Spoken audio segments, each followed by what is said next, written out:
Radios Universitarias Argentinas y Radio Comunicación y Nuevas Tecnologías encrucijadas del nuevo milenio. Impartió cursos de grado y posgrado en nuestro país, en Ecuador, en México, en Chile, en España. Fue director de la emisora universitaria Antena Libre FM en 2 ocasiones por un total de 6 años. Integra el comité ejecutivo permanente de estas jornadas universitarias La Radio del Nuevo Siglo y formó parte del comité académico de la Bienal Internacional de Radio de México. Fue expositor en encuentros académicos y profesionales de Argentina, Chile, Uruguay, Brasil, Colombia, Perú, México, España, Francia y Estados Unidos, y ha realizado estancias postdoctorales en la Universidad Nacional Autónoma de México, la Universidad Iberoamericana, la Universidad Autónoma de Barcelona y la Universidad Pontificia de Salamanca. Así que un placer, Ricardo, bienvenido. Es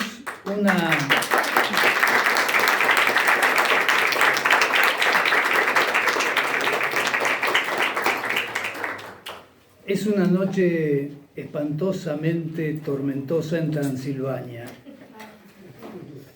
El conde Drácula viaja de regreso a su castillo, apurándose para que no lo agarren las primeras luces del alba, y de repente pincha una goma. Se baja, lanza una puteada en algún viejo idiolecto rumano, abre el baúl, saca la llave cruz y se muere. Buenas tardes, gracias a todas y a todos por venir.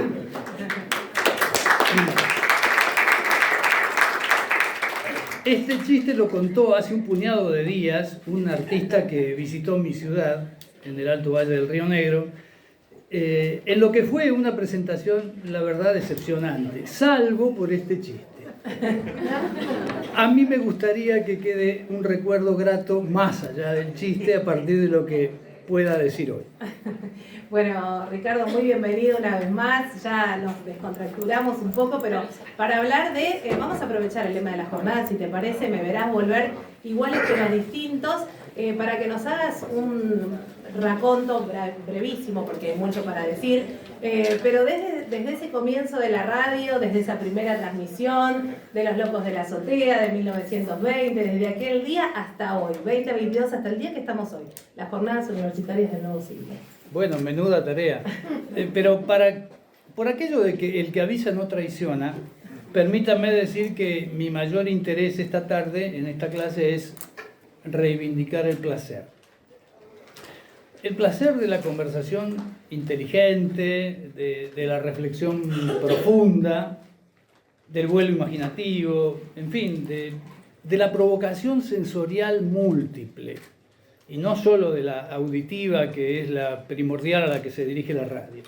Añoro yo una radio llena de imágenes, de colores, de fragancias, de texturas, de sabores. Quisiera programaciones repletas de historias y de arte.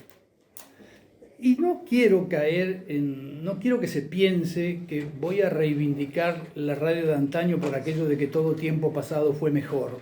Digo simplemente que del pasado hay algunas cosas que mereceríamos aprender. En principio, que la estructura de las vitrinas de la radio de antaño eran, y no las estoy jugando, es una simple descripción, eran más diversas y más variadas que las que ofrece la radio hoy. También creo que la radio de hoy tiene, desde lo semántico y no ya desde lo estilístico, una anchura que merecería ser mayor. Intentaré hacer algunas referencias más acerca de esto. Concibo a la radio como una ventana al mundo. Casi, Alejandro querido, parafraseando a ese charlista radiofónico genial que fue tu compatriota uruguayo Wimpy, autor de Ventana a la calle. Wimpy falleció un mes y monedas antes de que yo naciera, de modo que no tuve la fortuna de escucharlo. Pero de alguna manera me alcanzaron los ecos de su voz, que con frecuencia me desatan nostalgias de un tiempo que yo no viví. Aquel uruguayo, radicado en Buenos Aires, era un observador agudísimo, muy agudo, de las cosas que pasaban alrededor suyo. Y su talento le permitía describirlas, le permitía comentarlas, con una combinación, pero verdaderamente exquisita, de profundidad y de simplicidad. Y con eso Wimpy era capaz de bucear en el alma de las personas. ¿Qué no daría, yo por lo menos, con que tuviéramos hoy a uno, y si fuera posible a muchos Wimpys, personas capaces de abrirnos ventanas a la vida? El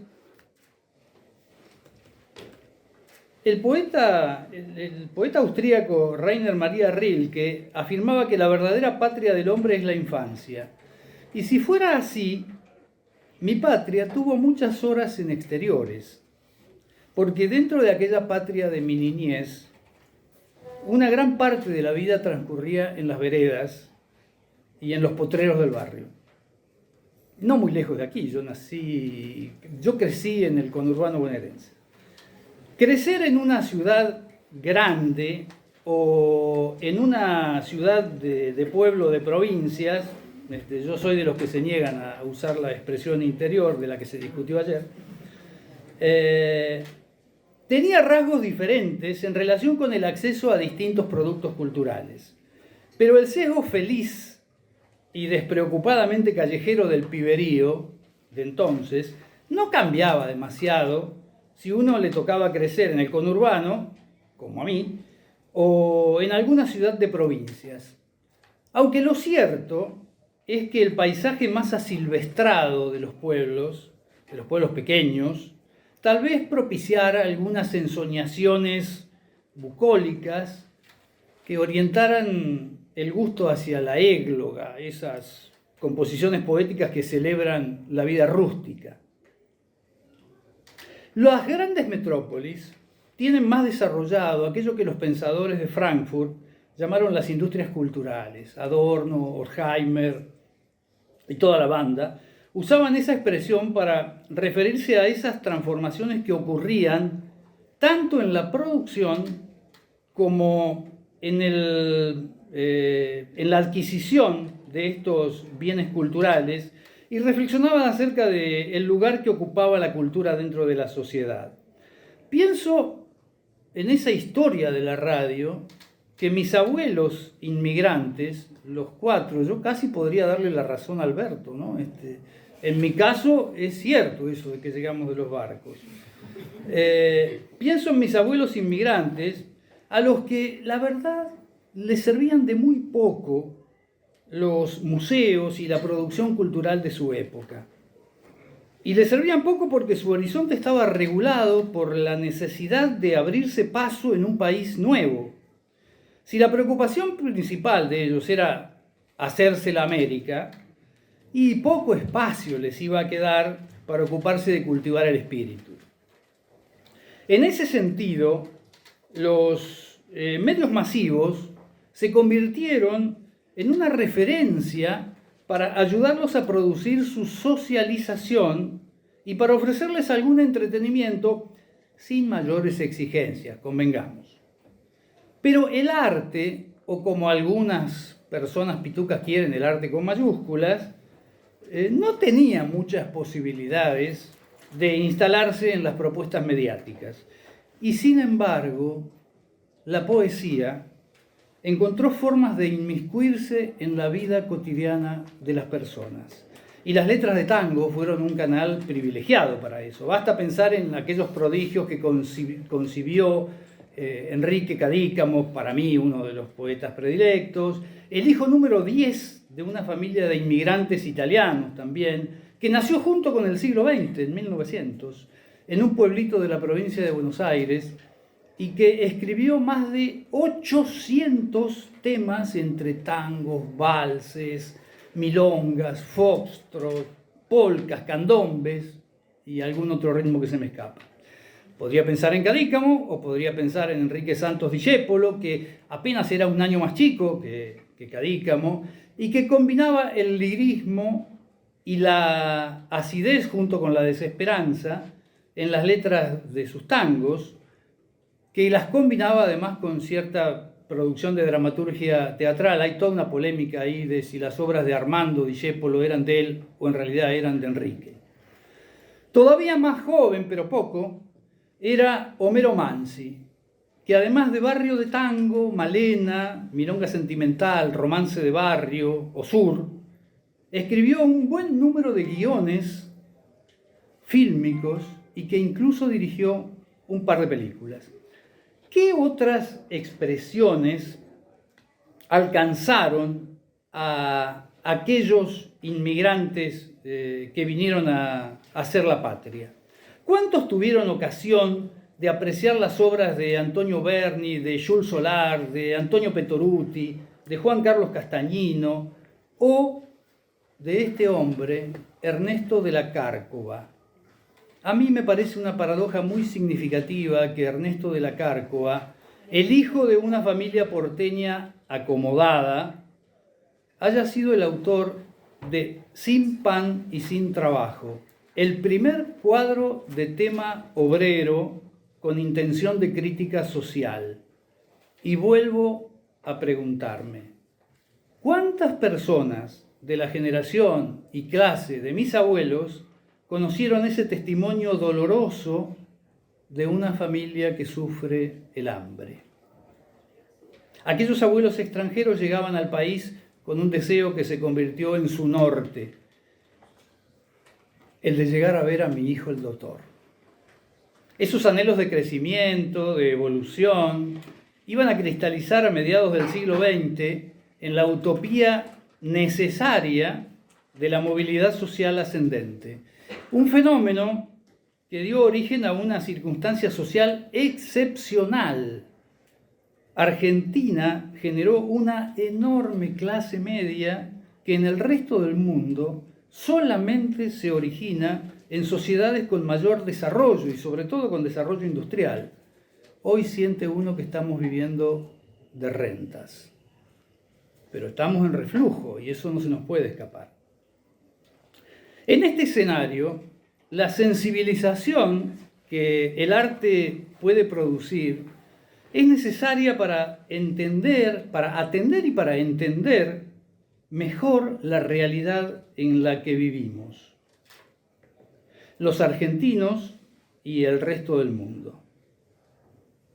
Cuando el arte detuvo su mirada en la vida cotidiana de las personas, en el acontecer de todos los días, produjo obras de un enorme valor documental. Otra vez les pido permiso para detenerme un momento en la obra de un artista que admiro profundamente y que fue probablemente uno de los artistas plásticos más importantes que tuvo la pintura realista de los Estados Unidos. Se trata de Edward Hopper, que retrató con una enorme precisión, con gran precisión, la frialdad de la vida urbana en una metrópoli colosal como Nueva York. Esa soledad quedó reflejada de manera descarnada en sus criaturas, siempre pintadas sobre una paleta de colores dominada por los tonos gélidos. Los cuadros de Hopper reflejan estados de ánimo sombríos, taciturnos. A menudo son un retrato de la incomunicación. Hay un agobio enorme en las figuritas patéticas que pintó Hopper. Uno adivina, o tal vez quiere adivinar, que en estas imágenes existe la muestra gratis de un relato. Y entonces pienso en ese gigante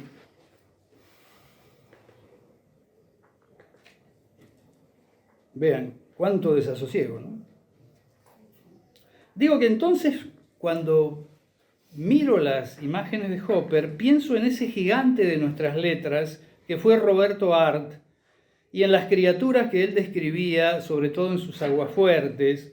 Hay una en particular que a mí siempre me conmovió más que cualquier otra y que se llama Días de Neblina y muestra a un típico individuo de la ciudad aquejado, piensa uno, por males similares a los que pintaba Hopper en sus cuadros.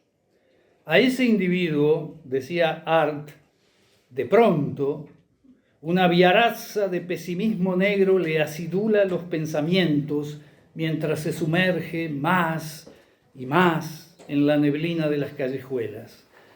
Avanza y sus pensamientos son cada vez más preocupantes, porque ahora se va diciendo a sí mismo que podría uno meterse un balazo en los sesos. La humanidad no perdería gran cosa, agrega, con esa misma acidez que le inundaba la cabeza.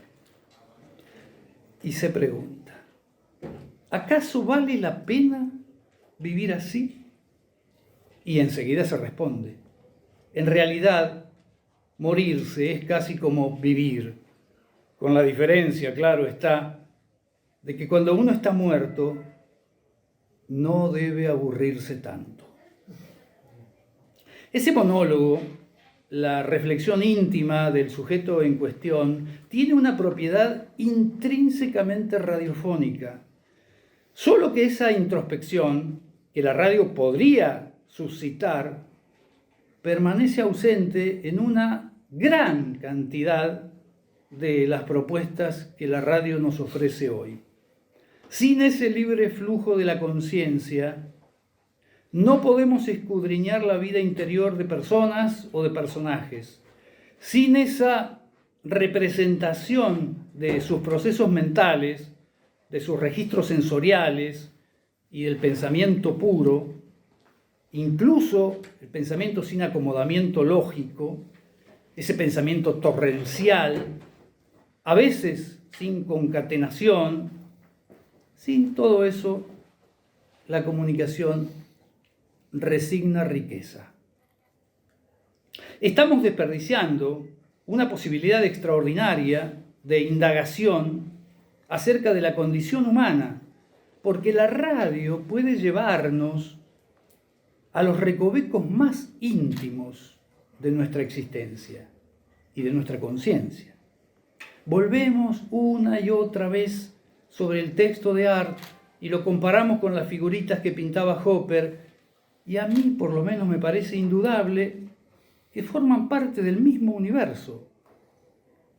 ¿Acaso resulta natural que la radio permanezca fuera de la traza de los relatos que prefiguran esos cosmos cotidianos, los de Hopper y los de Art, entre tantos otros? La obra pictórica de Hopper que les muestro es de 1965, se llama Chair Car y dio lugar a esta adaptación para radio.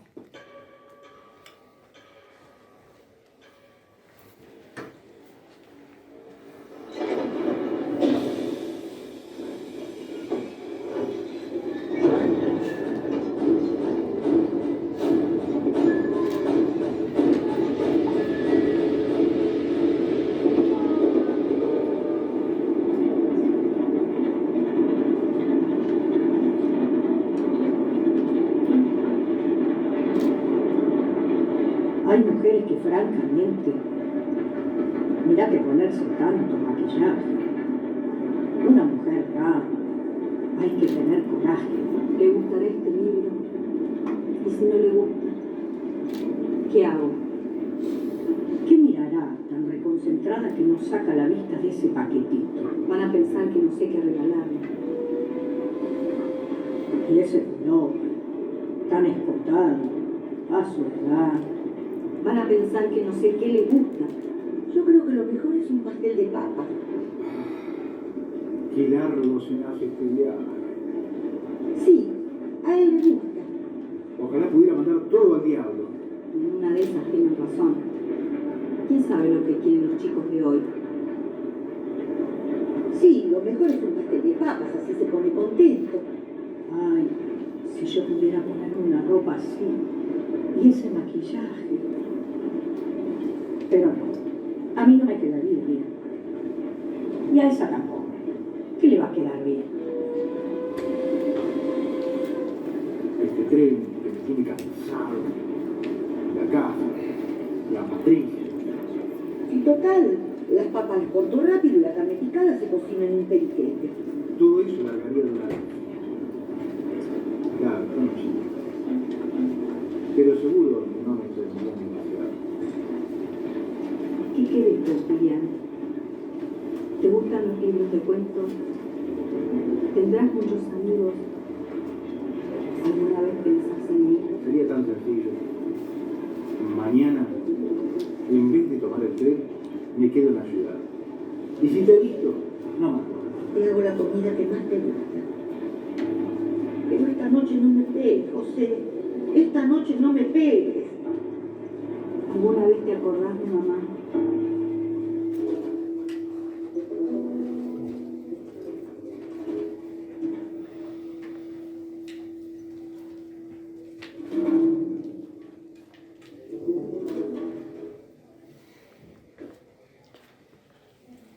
Quisiera mostrarles otro cuadro.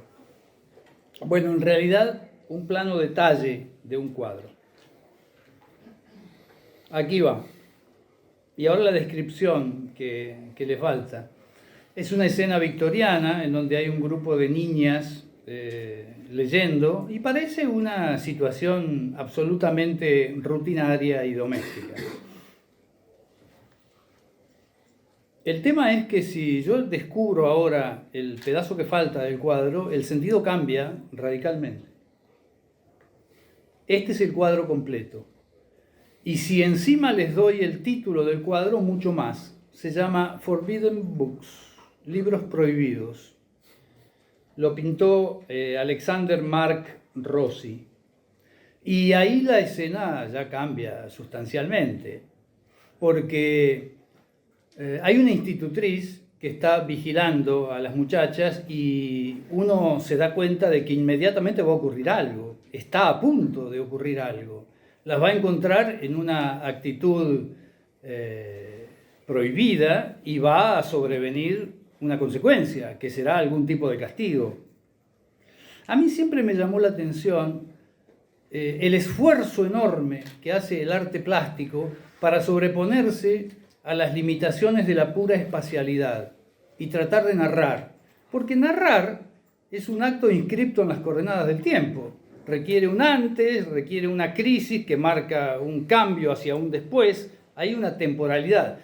Para el arte pictórico no es sencillo resolverlo en las puras coordenadas del espacio. Ahora, si los pintores, los artistas plásticos en general, se toman semejante trabajo, hacen semejante esfuerzo, nosotros, que trabajamos con las coordenadas del espacio, ¿no vamos a honrarlos con un esfuerzo equivalente? ¿Por qué la radio no narra más?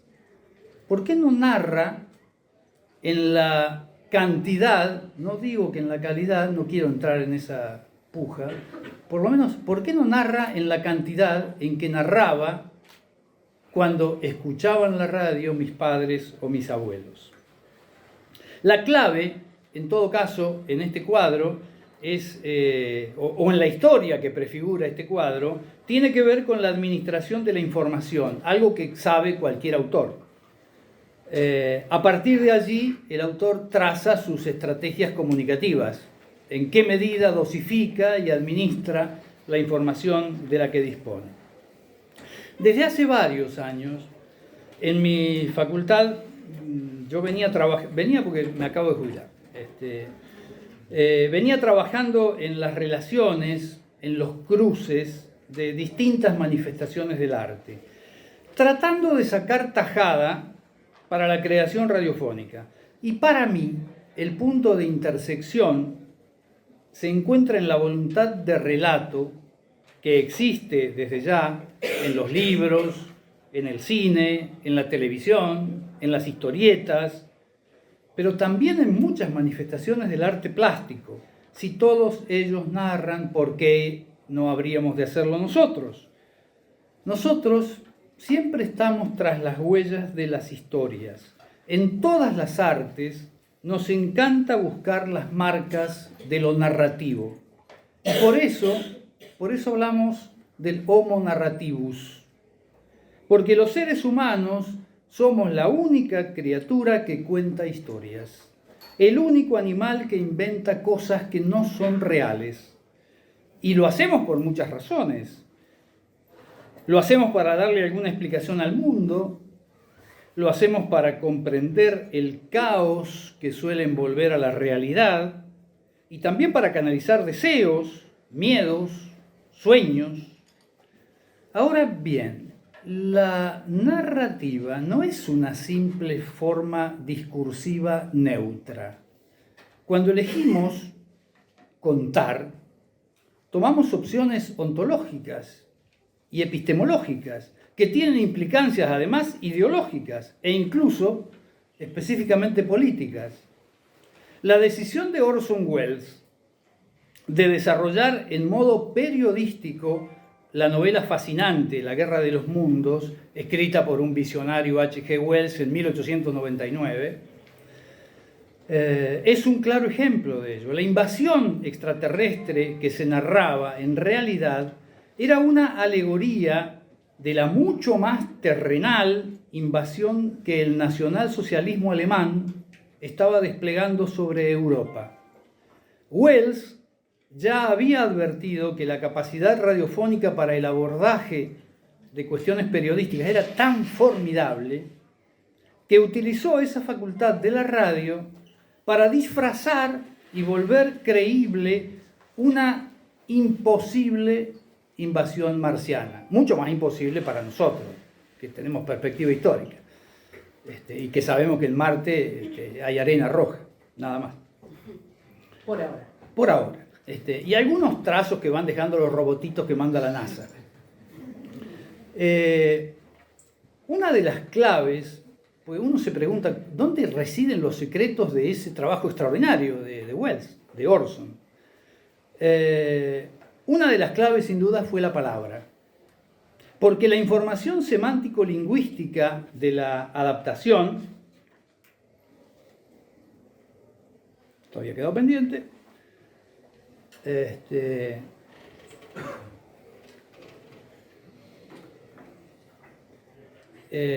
decíamos que la clave residía en gran medida en la palabra, porque esa información de carácter semántico y lingüístico de la adaptación se apoyaba en la utilización constante de comparaciones y metáforas. La claridad y la brevedad expositiva eran otro de los puntos salientes. Había una sintaxis simple, había adjetivaciones descriptivas de colores, de tamaños, de formas, y había permanentes localizaciones espaciales y temporales. De esa forma, el Teatro Mercurio del Aire alcanzó una nitidez descomunal y una precisión gigantesca en sus imágenes sonoras. ¿Cómo puede ser posible que hoy no se escriba de ese modo? Por lo menos para la radio, o que se escriba poco en todo caso de ese modo. Con toda probabilidad, me atrevo a arriesgar una hipótesis, con toda probabilidad la respuesta tiene relación directa con la desaparición de la figura del guionista radiofónico.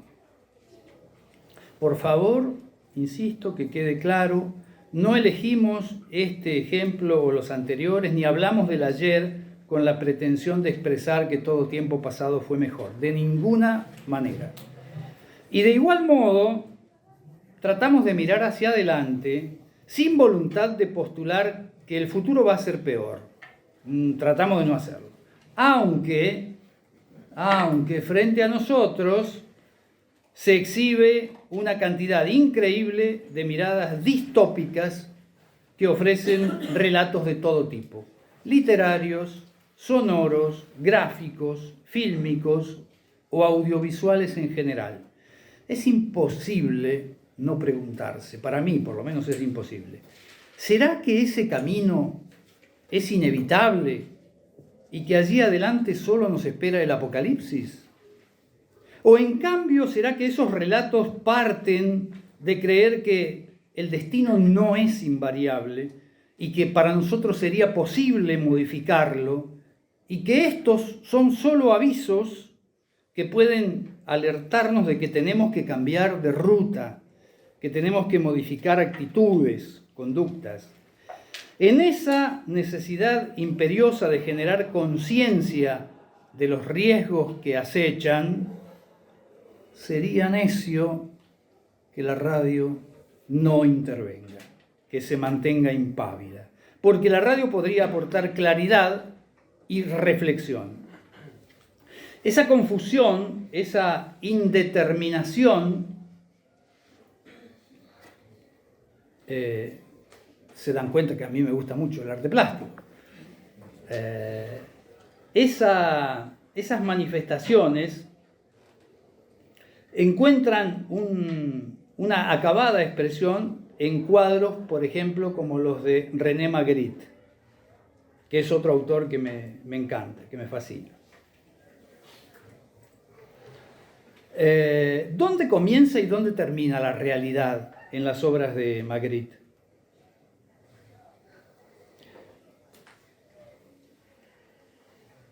Cuando vemos la obra, disfrutamos de imágenes imposibles, pero construidas con un trazo de un realismo extraordinario. Es imposible esa piedra nadando, sobrevolando sobre el mar.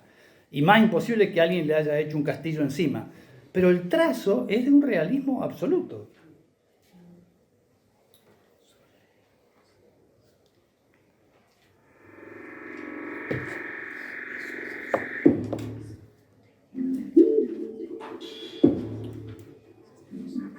Seis caras,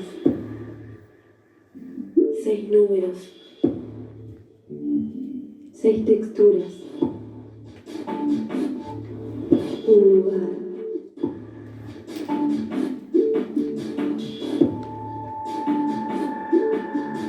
Solo hay espacio para uno, el aire escasea y todo ahí adentro pesa más.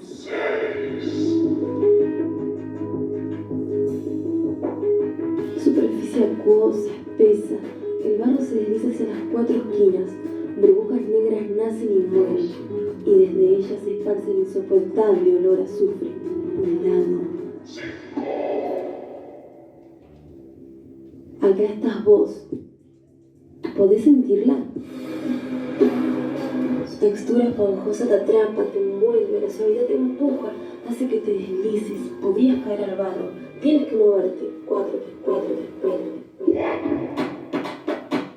Lograste moverte, hiciste contacto, ya estás pegoteado, la sustancia se esparce por toda tu anatomía, es insoportablemente húmeda.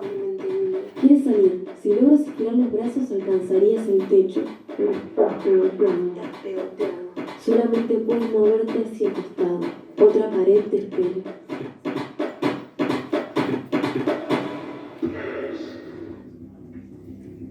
Te duele, las metálicas espinas atraviesan tu carne. Es como tu sangre cae y se mezcla con el barro. Tu cuerpo arde, pero debes moverte rápido. Sabes que si te desprendes, caerías.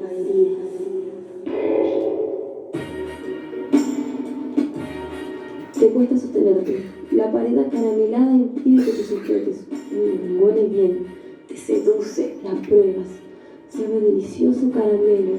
No te patines. El barro te quema los pies. Sales del encanto acaramelado e intentas alcanzar el techo, pero es demasiado tarde. Este trabajo lo hizo una estudiante mía de tercer año hace ya algunos años y me parece que es tuve que elegir los trabajos más breves, había otros tantos también, pero me parece que este es una manifestación clara también del desarrollo de estos juegos que ejercitan nuestra capacidad de comprensión y que al mismo tiempo fortifican nuestra imaginación, tema en el que yo sigo apostando a la capacidad de la radio. Estamos interesados en el arte, en cualquier arte, ya sea digital o analógico, actual, antiguo o muy antiguo. Ese arte que desafía nuestra comprensión y que nos convida a pensar, que nos invita al análisis, que nos propone que resguardemos algún espacio para la duda y, si quieren, alguna cuota de desconfianza en defensa propia. Ese arte es el que nos ofrece la ocasión de que por un instante interrumpamos el hacer para ponernos a pensar. La duda necesaria es la duda filosófica. ¿Cómo no vamos a dudar en un tiempo de semejantes incertidumbres como el nuestro? Como ya se ha dicho muchas veces, la duda es el motor del conocimiento, porque nos obliga a buscar, a indagar, y en general lo que buscamos es la verdad, es el bienestar, es la felicidad, es la belleza. Al final, la duda es la que nos conduce a la epifanía, a esa revelación que perseguíamos con entusiasmo y con convicción. En mi caso, por lo menos, la epifanía es un concepto despojado de cualquier connotación religiosa o mística. Prefiero las revelaciones que no obedecen a ningún poder sobrenatural, sino a la pura creación humana. Es ese lugar al que llegamos como resultado de nuestro propio esfuerzo. Y si ese esfuerzo es puesto en marcha por el arte se valida, se ennoblece. La chispa generadora, la tecla que enciende el proceso, la creación puesta al servicio de producir más creación. Ese es el arte que nos merecemos, ese es el arte que hay que multiplicar y esa es la tarea que tiene que movilizarnos a los que creemos que la radio también puede ser un escenario no solo propicio, sino privilegiado para que el arte se exprese. Ojalá que la sensibilización que provoca el arte nos ayude a resolver esa ecuación entre los futuribles y los futurables. Es decir, que los futuros posibles empiecen a parecerse más a los futuros deseables. Y como, insisto con esto, hasta el cansancio nos gusta el arte plástico, tratamos de fortalecer la capacidad pictórica de la radio. De ese modo, además de narrar, procuramos que el arte sonoro describa y pinte.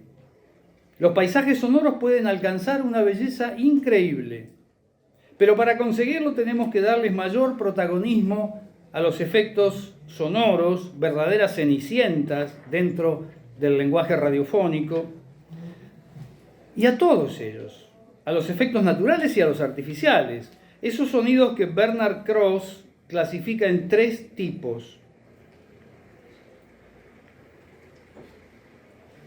Los que corresponden a la geofonía, sonidos naturales de origen no biológico,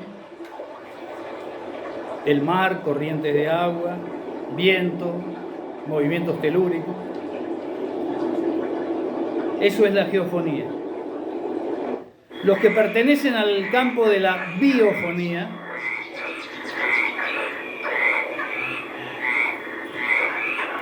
sonidos producidos por los organismos vivientes de un entorno.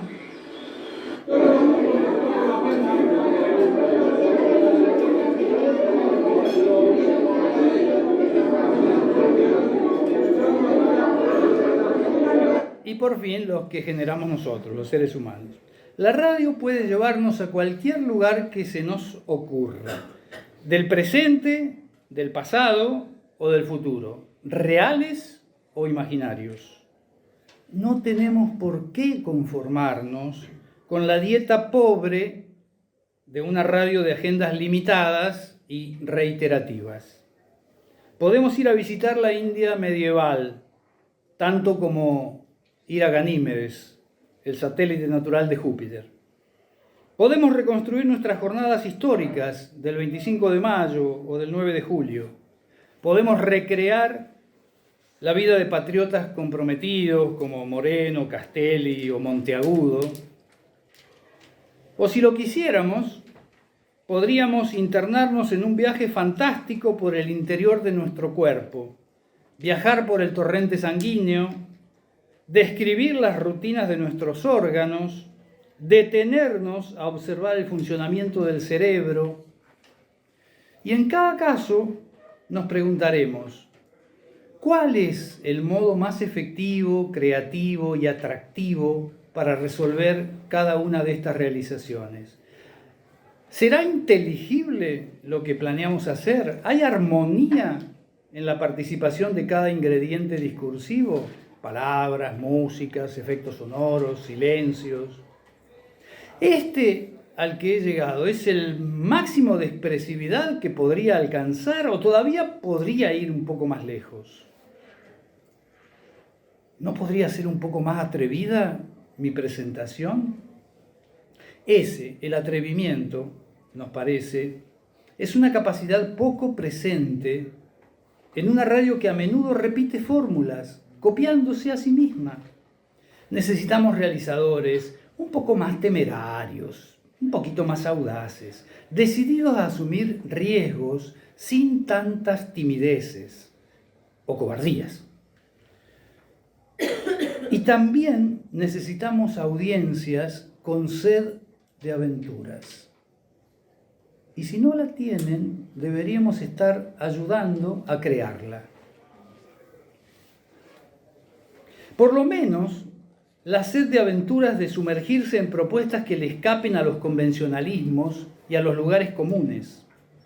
Tenemos que salir a la búsqueda de esos oyentes que se les atrevan a los productos elaborados, esos que requieren amplitud de criterios para ser comprendidos. Y si esos públicos no existen, insisto, tenemos que construirlos. Con ellos, con realizadores audaces, yo confío en que aquí haya muchos futuros realizadores audaces, y con oyentes aventureros, me gusta pensar que la radio puede ser el equivalente al tejido conectivo que sostiene, que protege, que estructura otros tejidos y órganos de nuestro cuerpo, que puede ser esa estructura conjuntiva a escala colectiva, que puede actuar como una especie de cemento social que ayude a establecer cohesión, pero que, igual que el tejido conectivo de nuestro organismo, también contribuya al desplazamiento de sustancias nutrientes y a la reparación de daños. Ante el aquelarre de discursos de odio, el tejido social argentino en su conjunto precisa sanación. Quisiera que no quedemos imperturbables ante esa necesidad y que proveamos estimulación cognitiva a nuestras audiencias. Permítanme una pequeña digresión. Entre todas las publicaciones de Naciones Unidas, el Correo de la UNESCO siempre fue una de las más prestigiosas. Allí leemos algo que me voy a permitir compartir con ustedes, que plantea Marín Beccarelli, doctora en Historia Contemporánea y autora de una tesis sobre la radio nocturna en Francia, y además colaboradora, Marín, de la radio pública France Culture. Esta académica señala que las emisiones nocturnas solían tener un tono más acogedor y libre que los ciclos diurnos, y que durante mucho tiempo fueron un lugar de privilegio para las confidencias reveladas en el anonimato de la noche. Se trata, claro, de un momento propicio para la imaginación, la noche. Beccarelli retoma palabras del poeta Jean Tardieu, que en 1969 escribió esto: la radio es en cierto modo la humanidad que se habla a sí misma, que se dirige a sí misma día y noche. Ese tiempo más relajado, más próspero en introspecciones y con oyentes mejor dispuestos a la reflexión profunda, también se vuelve más propicio para la creación radiofónica. El potencial a desarrollar, sin embargo, choca con el criterio utilitario de emisoras que, argumentando, ya lo sabemos, razones presupuestarias, dificultades de costos, suprimen esas propuestas y a cambio pautan música enlatada que se irradia en modo automatizado, y eso cuando no alquilan la señal a cultos esotéricos. ¿Saben ustedes? Porque hoy en una mesa de hace un rato se hablaba de las tesis en las que debatimos. Algunos colegas decimos que en nuestras facultades hay tesis de grado sobre radio y otros decimos que en las nuestras no hay. o hay pocas. ¿Saben ustedes que ahí en la radio nocturna hay un filón valiosísimo de tesis que podrían investigar la presencia de la radio noctámbula, la oferta de nuestras radios, y particularmente entre ellas las que nos interesan sobremanera son las universitarias, que no deberían estar sujetas a los mismos paradigmas mercantilistas que las estaciones bajo explotación comercial. Todas mis palabras esta tarde procuran forjar una relación indisoluble entre la radio y el arte. El propósito es que nos aprovechemos de la fuerza del arte, de una de sus cualidades más poderosas, modificar la realidad. De eso se trata. Esa transformación tiene alcances tanto individuales como sociales, porque el arte gratifica y es reparador, el arte sana, ayuda a corregir actitudes y comportamientos nocivos. El arte dulcifica el espíritu, alimenta nuestra sensibilidad y por eso nos protege. Es como un escudo. Ante un momento histórico de reemergencia de corrientes fascistoides, frente a la irrupción de niveles inauditos de violencia física o simbólica, el arte es un escudo. No reivindicamos la noción excluyente del arte por el arte, esa que desde hace décadas ha venido levantando polvaredas en todo el mundo. Si quieren, planteamos una perspectiva utilitaria del arte, como el recurso que facilita nuestra adquisición de conocimientos, de habilidades, de destrezas. El motor que impulsa y desarrolla las capacidades creativas y expresivas de las personas. El camino hacia nuestra liberación. Una liberación, sobre todo, del determinismo del consumo inmediato. El arte nos ennoblece, expande nuestros horizontes, nos permite valorar y discernir qué es lo banal y qué es lo trascendente. Recuerdo las expresiones de Hannah Arendt sobre la banalidad como guarida del mal. En esta línea me voy a permitir citar a una colega de mi universidad, a Yelén Zaretti. Concebimos al arte como un modo de hacer venir al mundo, como un gesto capaz de dar sentido, como una operación de disenso. Y entonces sí, el arte ha de ser político. Y ahora, para terminar, pues ya debo estar pasado. Así, vayan pensando preguntas, para intercambiar con Ricardo. Algo cortito acerca de qué es el radioarte, porque para eso me llamaron en todo caso. Es aquello ante lo cual, primera definición gruesa, gruesísima, pero que yo miro siempre con mucha simpatía. Tenemos que estar más predispuestos a sentir que a comprender. Eso es el radioarte. Lo que impulsa al radioarte es la voluntad enorme de experimentar métodos, procesos y eficacias. Las diferencias entre la producción radiofónica convencional y la artística son de varios tipos. Sobre todo son de formas, pero también son semánticas, por los temas que se escogen para trabajar.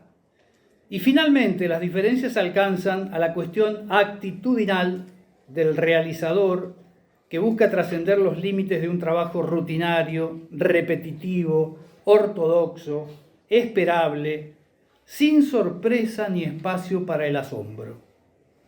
Vivimos en un mundo que valoriza las cogniciones y que lamentablemente desatiende las emociones y las sensaciones.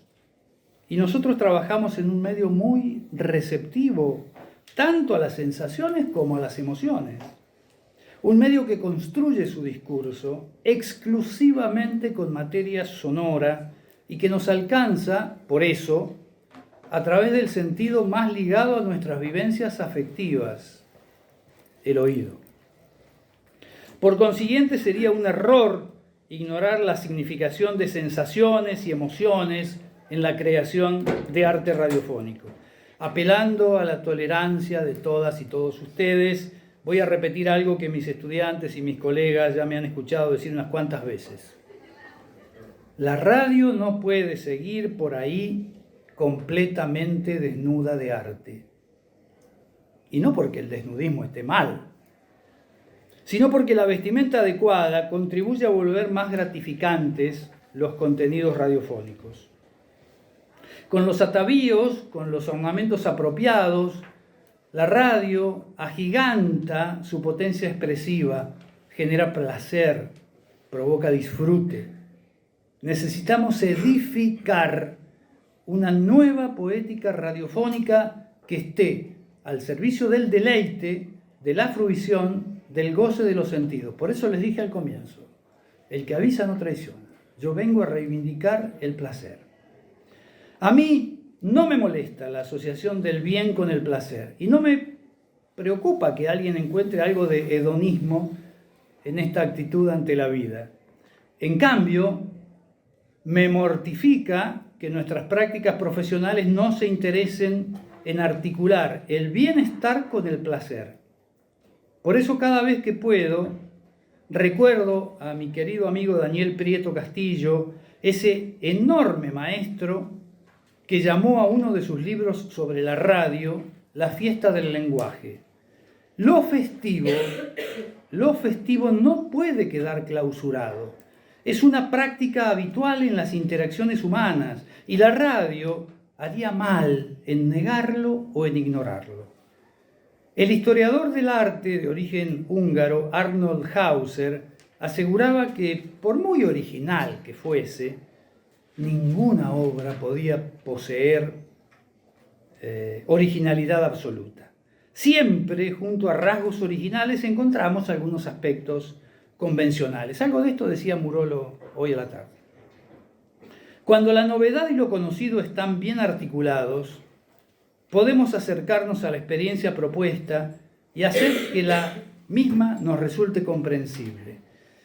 Pero eso no nos disculpa de la necesidad de proponer construcciones con audacia y con osadía. Las cuotas de previsibilidad y de sorpresa no pueden establecerse rígidamente, pero sabemos que las dos, previsibilidad y sorpresa, tienen que decir presente. Sin una dosis de previsibilidad puede haber desconcierto, perturbación. Esto también lo dijo Leonardo. Pero sin ningún espacio para la sorpresa, y más temprano que tarde van a sobrevenir el letargo y la insensibilidad. Aquí yo tenía previsto escuchar un audio, sobre todo en tributo a las colegas mexicanas, pero no me queda tiempo, les pido mil disculpas. Es de un compatriota de ustedes que yo quiero mucho, Emiliano López Rascón, pero en todo caso ya he quedado con Flor, que se lo voy a dejar a ella para que, si alguien tiene interés, lo pueda escuchar. Se llama Un cementerio en la nieve y es una obra maravillosa. Me doy cuenta que mi exposición se ha disparado en referencias que desbordan el ámbito de lo radiofónico. Y eso no fue obra de la improvisación, por favor les pido que me lo crean, ni del descontrol.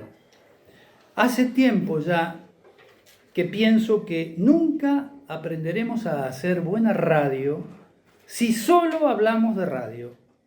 Me parece que constreñir el tema a meras recetas de resolución técnica constituye un planteo reduccionista.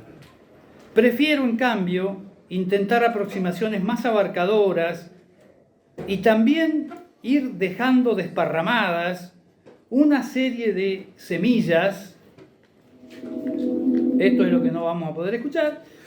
Digo que prefiero dejar desparramadas una serie de semillas para que sembremos en los almácigos sonoros y que frutezcan productos gratificantes. Ojalá les haya resultado todo esto de alguna utilidad. Gracias, Ricardo.